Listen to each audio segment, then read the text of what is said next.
You know, it feels kind of wrong to be doing this sort of thing in your wife's camping car. I know, right? Naomi really came through with a great alternative to a hotel. I had installed a small camera in the camping car which captured the scene of my husband and a college girl cheating.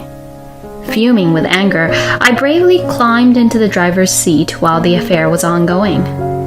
What? Huh? I threw the clothes of the two cheaters out of the car and started the engine. Ah! With a straight face, I drove off, while the naked couple cried and screamed. Hey! Where are you going? It's obvious. Think of the place you two would least want to go to.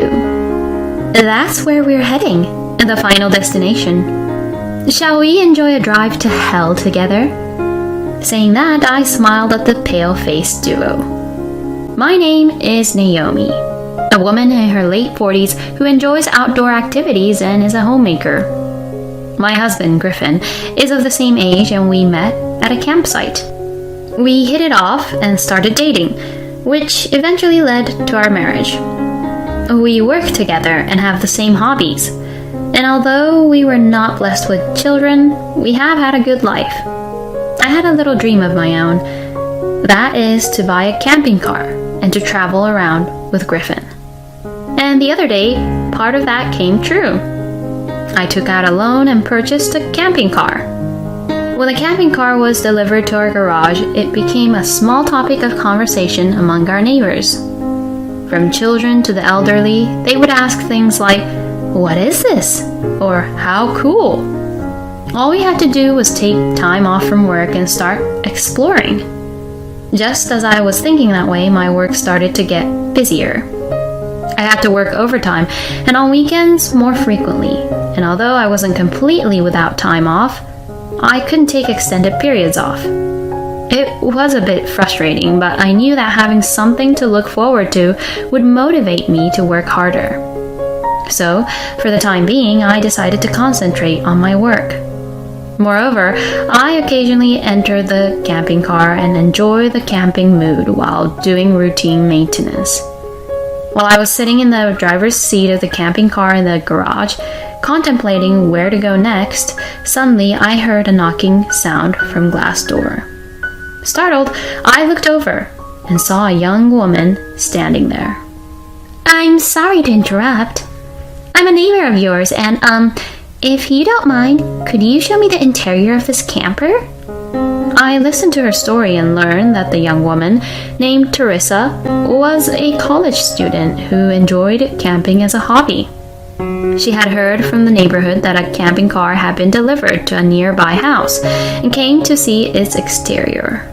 When she arrived in front of our house, she noticed that I was lost in thought while sitting in the driver's seat and spoke to me without thinking.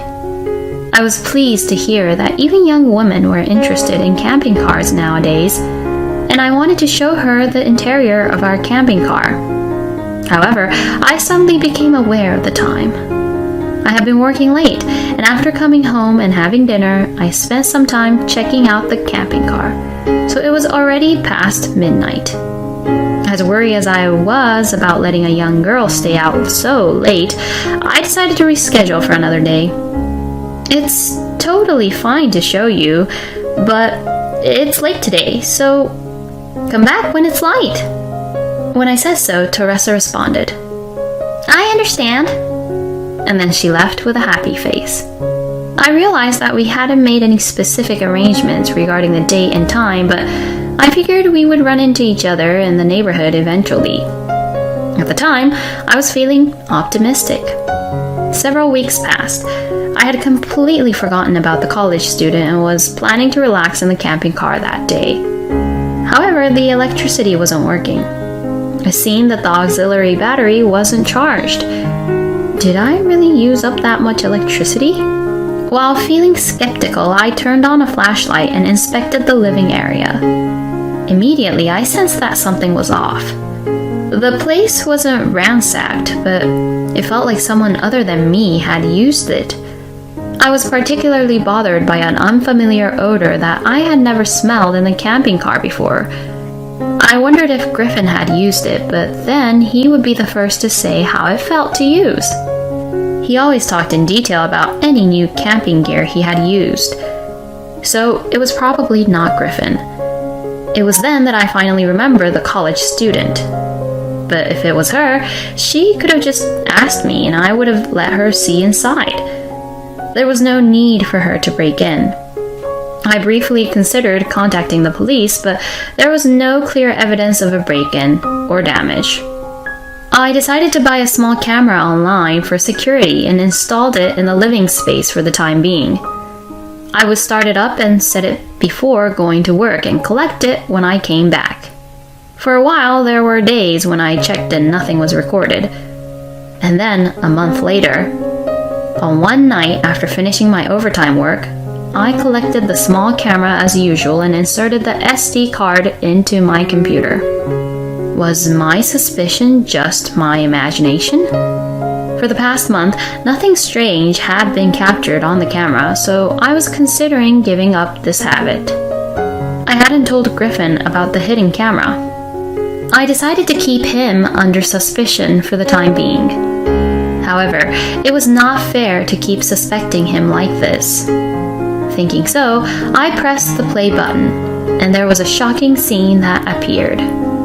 My initial suspicion had been correct. Griffin and the female college student, Teresa, were in the living space of the camping car. Both of them were naked.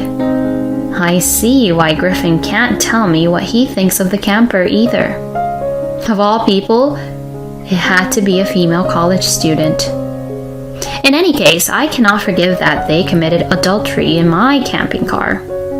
I have decided that I will make them suffer in hell, no matter what. Since that day, I started going to a detective in a law firm on my days off, pretending to Griffin that I was working overtime.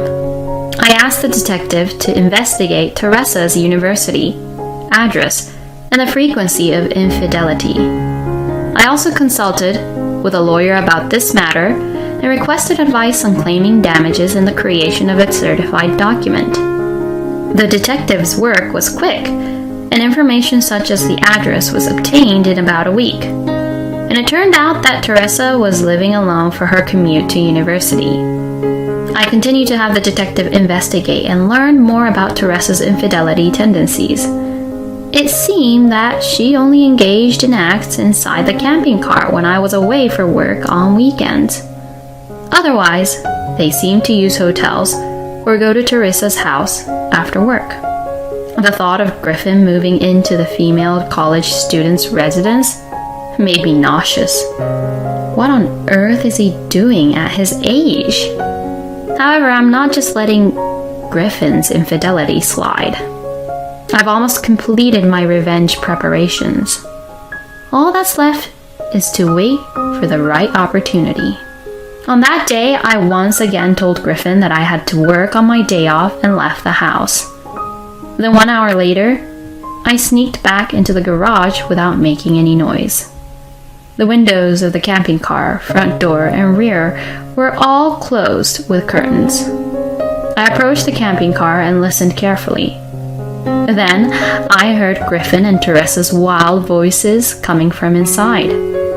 Although I felt like everything was turning black in front of me, I couldn't stop now.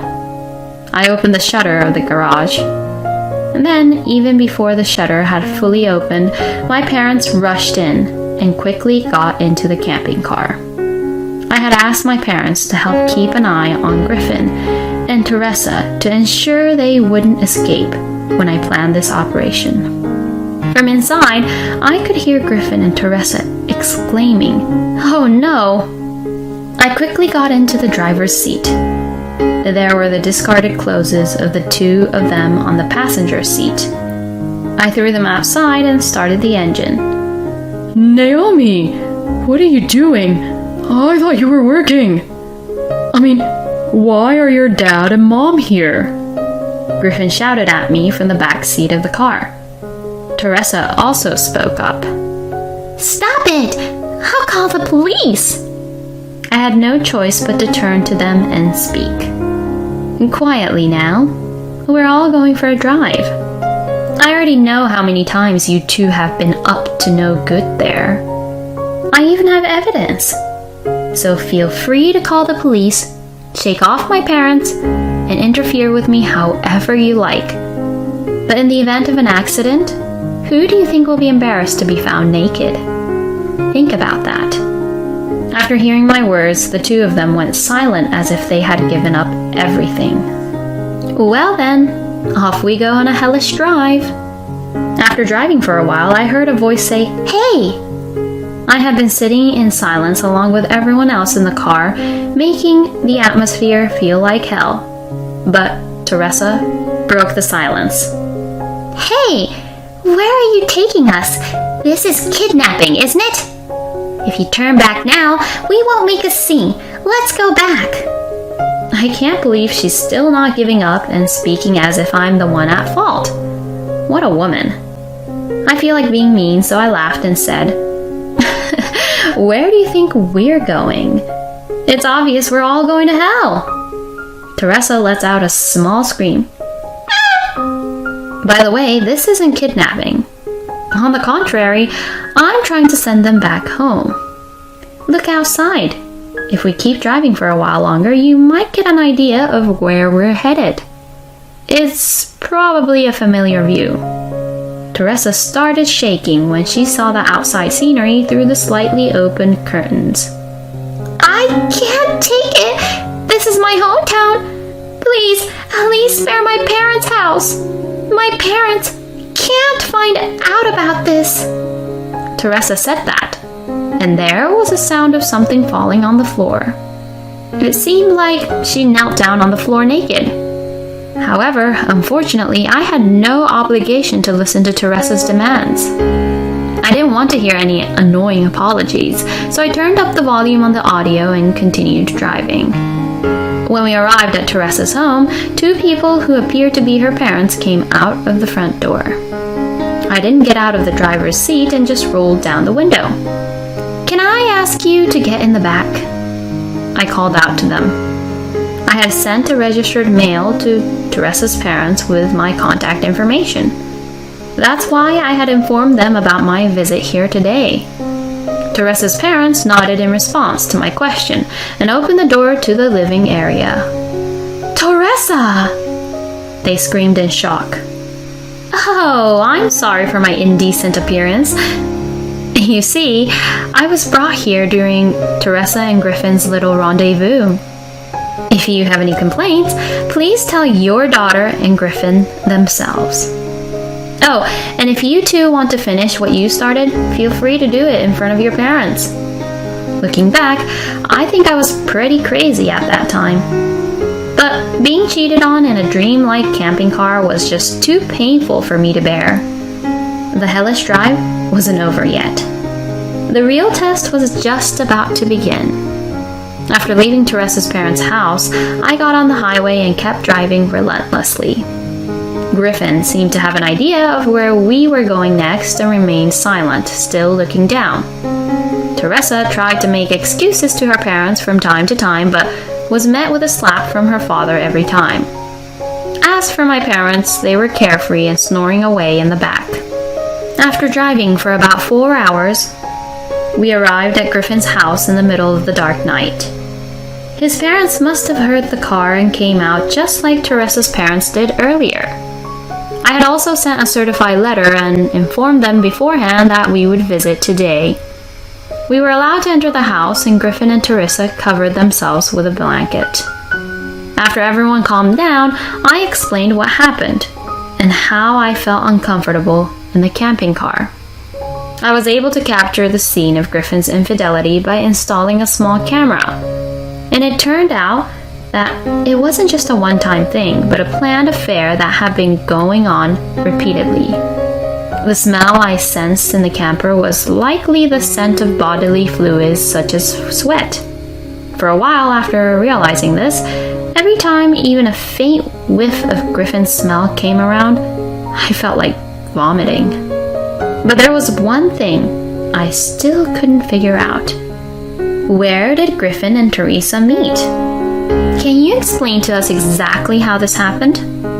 With that, I glared at Griffin, and he started speaking while looking down. It was the day when you, Naomi, were working on your day off. Teresa came to visit while I was relaxing at home. I didn't know who she was, but she said she had made an appointment with you to show her the camper van. So, I showed her around instead. And then, as Griffin was about to say something, Teresa interrupted him in a loud voice. At that time, I was forcibly attacked by that person, so it's not cheating. Rather, I'm also a victim. I'm not the one at fault. I'm being threatened. Griffin started to argue. what are you talking about? Rather, weren't you the one who invited me? I certainly had a desire for you, Teresa, but I tried to resist it. Didn't you make advances towards me and tell me it was okay? From the audio recorded by the small camera, it can be deduced that the story that Teresa was attacked by Griffin is almost certainly a lie. The investigation revealed that she had been with various men, including classmates, her boss, and strangers she met while camping. In short, she was a promiscuous girl who would sleep with anyone good-looking. It was an unpleasant argument, and it wasn't just me who couldn't bear the argument. Each of her parents scolded Griffin and Teresa. Well, it doesn't matter who instigated the other, the horny ape or the slut. All I want is for him to sign this agreement and divorce papers. That's it. The agreement stipulates that they pay $50,000 each for emotional distress and $60,000 for the cost of the camper they wrecked. I don't want to use the camping car that you guys did all sorts of things in anymore. If you refuse this condition, what will you do if I contacted your workplace, Griffin, and Teresa's university about this incident? At this, Griffin's parents said, "You deal with your own mess. You're disowned." Meanwhile, Teresa's parents begged for mercy, saying, "Please, spare us that much," as they pressed their heads to the floor and apologized. By the way, my parents seemed to be suppressing their laughter at Griffin and Teresa's disgraceful behavior. I brought them along as watchdogs, but I never expected them to stay so quiet. Griffin and Teresa, realizing there was nothing else to be done, reluctantly signed the agreement. Of course, I also made him sign the divorce papers. After finally being free, I felt like there was no reason for me to stay in that house any longer. I said to my in-laws, "I apologize for causing trouble. Please feel free to do as you wish," and left the house. What surprised me was the behavior of my parents, who had been nothing but spectators until then.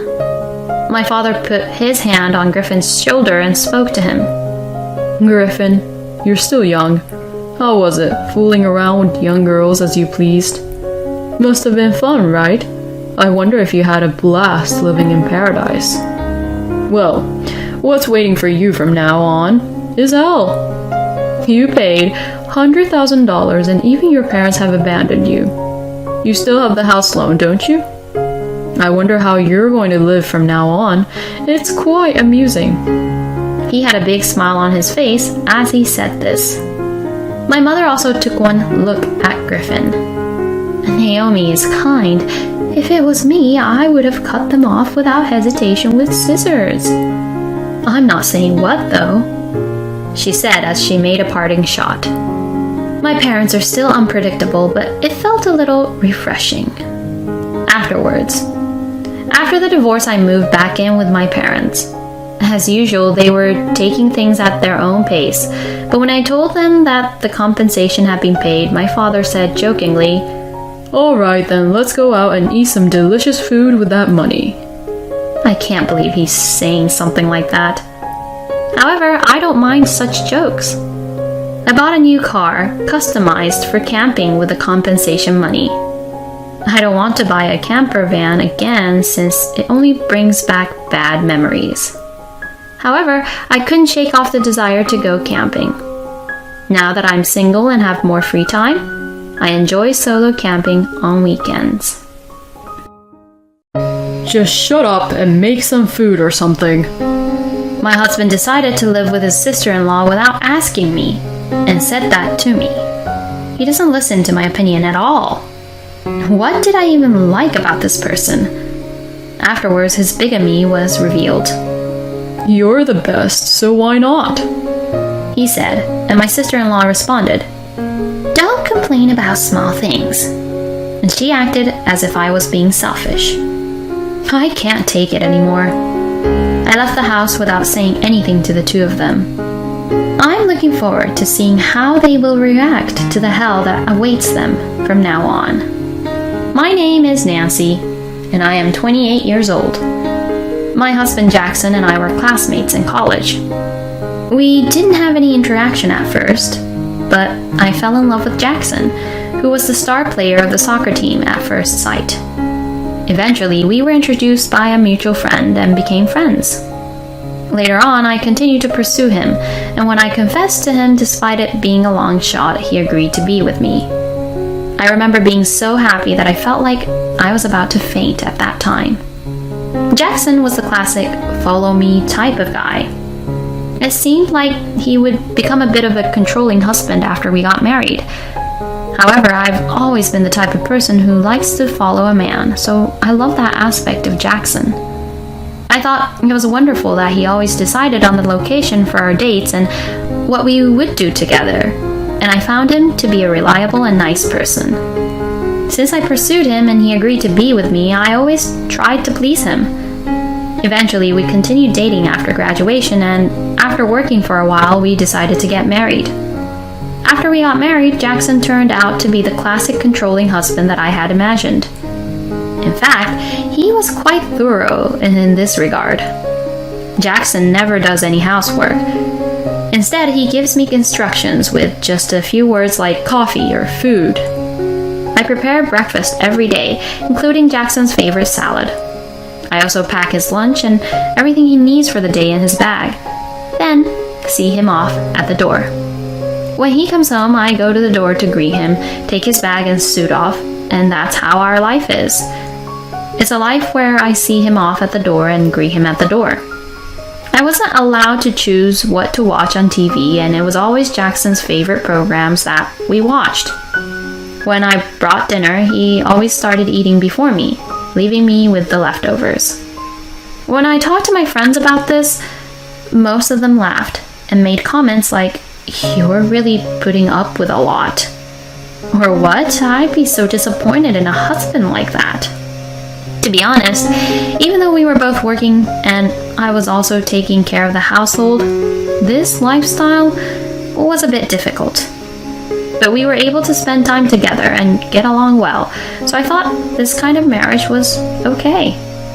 I've always been someone who liked taking care of others, so even while picking up socks that Jackson left lying around, I felt happy with this kind of life. This went on for about 6 months. I was starting to get used to being married to Jackson when I began to want children. However, my husband had been going out more and more, saying that he was busy with work, and he didn't agree to have children. You know how busy I am with work these days. Of course, I want to have kids someday, but I'll decide when the time is right. Just wait for me to decide without saying anything. After he said that, I didn't bring up the topic of children again. One day, my husband came home looking very unhappy.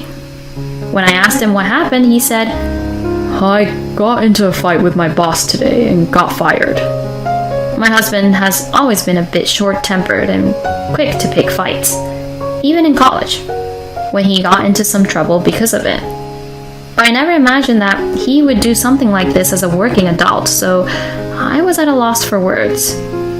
I didn't understand. My husband. Annoying bosses who can't do their jobs are total assholes.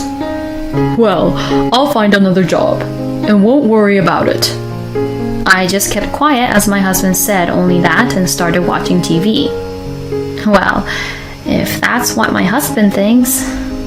Up until then, my husband basically never listened to my opinion or consulted with me. I had never heard him talk about having issues with his boss before, so it came as a surprise to me. However, I decided to support him in his job search without criticizing him. But even after losing his job, my husband just lazed around the house and showed no signs of looking for work.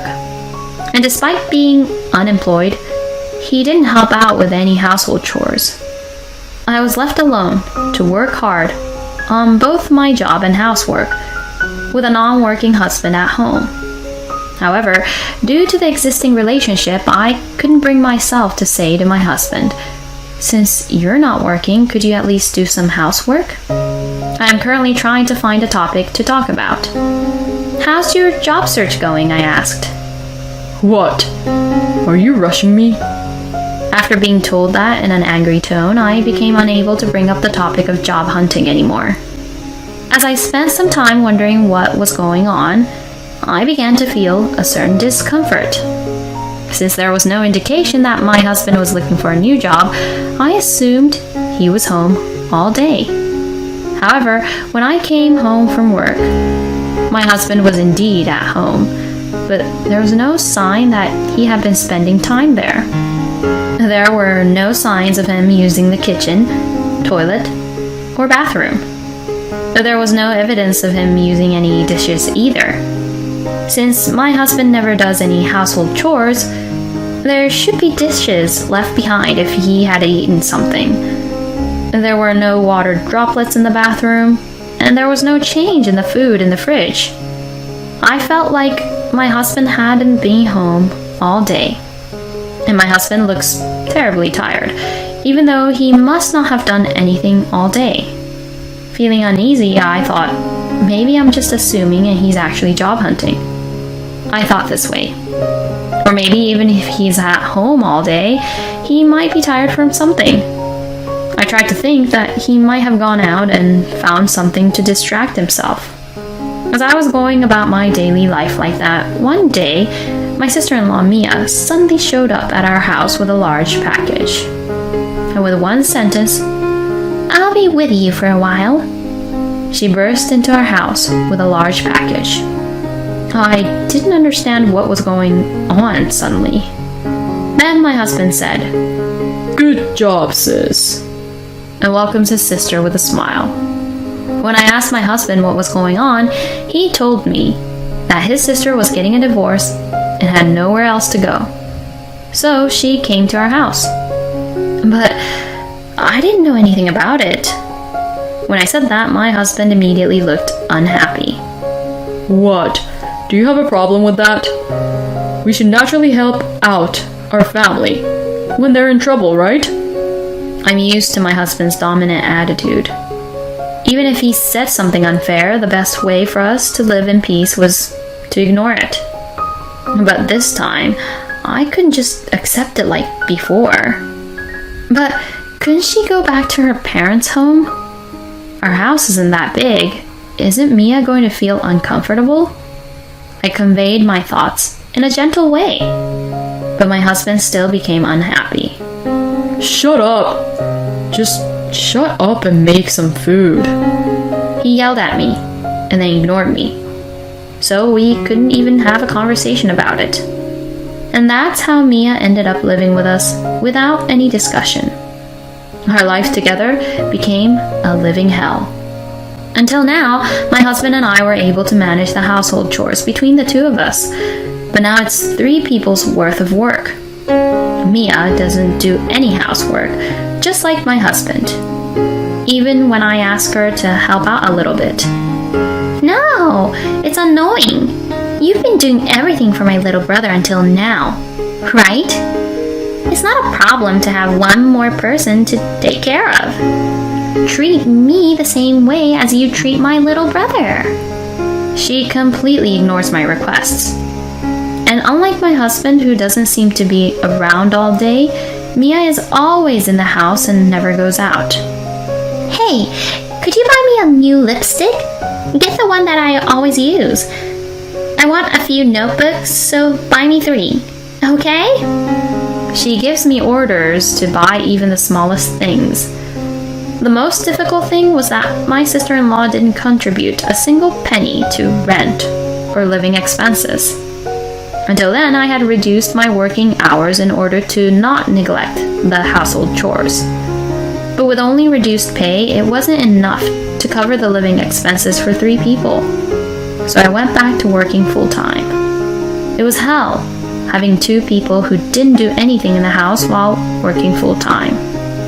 I pushed myself to do the household chores with my exhausted body every day and was ordered around by the 2 of them. However, a change came to this kind of life. It turned out that my husband was committing bigamy. Strictly speaking, my husband had another family. The trigger was the wedding ring. I was sitting next to my husband on the couch, and we were having a casual conversation. I noticed that the ring my husband was wearing was not his wedding ring, which he bought with me. At that moment, I didn't blame him, and instead I decided to hire a private investigator to investigate the situation. The fee for hiring a private investigator was a considerable expense for me, who was struggling to make ends meet. But I couldn't just sit back and do nothing. Considering our past life together, I was convinced that something was going on. And the result of the investigation revealed that he was committing bigamy. The investigation revealed that my husband was not working in the other home either. And the woman, the one with whom he was having the affair, was working. The woman's job was a night job. Therefore, my husband had been living a lifestyle where he spent his days at the other family's home while I was at work, and spent his evenings at our home when the other woman was working. It seemed like a pretty overwhelming life, but my husband seemed to get through it well. Later on, I found out that my husband had explained to his other partner that it was inconvenient to wake her up in the morning, and that he had a different lifestyle, so he rented an apartment and spent his time there during the unexplained blank periods to his other family. I was amazed that he would put effort into something like that, especially when he didn't lift a finger to help with the housework. Despite not doing anything during the day, my husband seemed tired for some reason, which turned out to be due to his double life. One day, during dinner, I decided to talk to him about it. Since my sister-in-law was also present, I had no choice but to tell her as well. I conveyed the results of my investigation and confronted my husband about what was going on. Although at first my husband seemed a little shaken, he soon returned to his usual arrogant self. You're such a troublesome woman for investigating everything. I admit, I led a bigamous lifestyle, but you're the one I married, right? You're the first wife, so what's the problem? He said, trying to justify his behavior. Why did you do something like that? When I asked him, my husband replied bluntly, I liked you both equally and couldn't choose. What else could I do?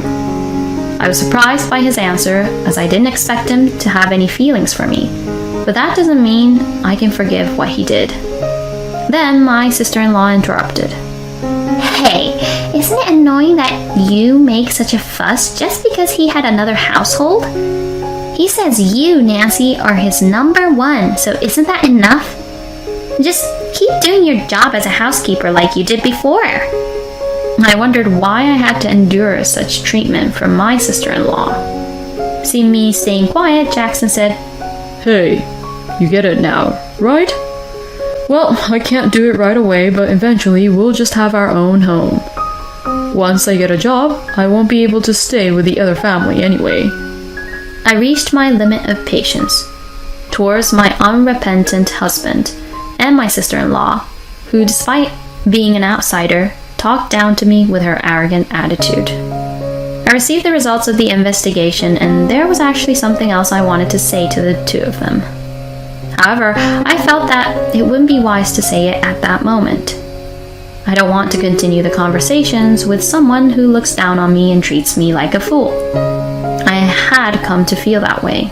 I've had enough, I muttered, and the next day, without saying anything to the 2 of them, I packed up my minimal belongings and left the house. After leaving home, I spent my time relaxing at my parents' house. During my marriage, my parents were worried about my husband's strong and overbearing attitude and were somewhat against the marriage. However, I insisted that everything would be fine and married my husband somewhat forcefully. Because of this, I found it difficult to confide in my parents about the struggles in my marriage. However, when I honestly talked to them about this incident, they warmly welcomed me. In fact, my father scolded me for not consulting with him earlier. Then, my husband and sister-in-law came to my parents' house. Since I didn't want to invite them in, we talked at the entrance. My husband was furious and yelled, What the hell are you doing? Why are you telling her? I firmly replied, Since you're also deceiving the other person, it's obvious that you have to tell her. It's really pitiful for the other person who thinks that she's married to you. After receiving the results of my investigation, I called my husband's mistress and talked to her. At first, she couldn't believe it, but when I showed her photos and explained my husband's lifestyle here, she realized that there were many things that matched up, and she believed me. She seemed very shocked. Then she said, I'm sorry for not knowing. I will break up with Jackson. I was already dissatisfied with him as I was the one working and supporting the household while he acted like a lord and did nothing. And then she left. I told my husband, I heard various things about when you started dating your affair partner and when you proposed to her. I even went to your workplace and asked around, and there were various things that matched up. You didn't quit your job because you had a fight with your boss, but rather you quit to somehow balance your double life, right? I really can't believe it. You never had any intention of finding another job, did you?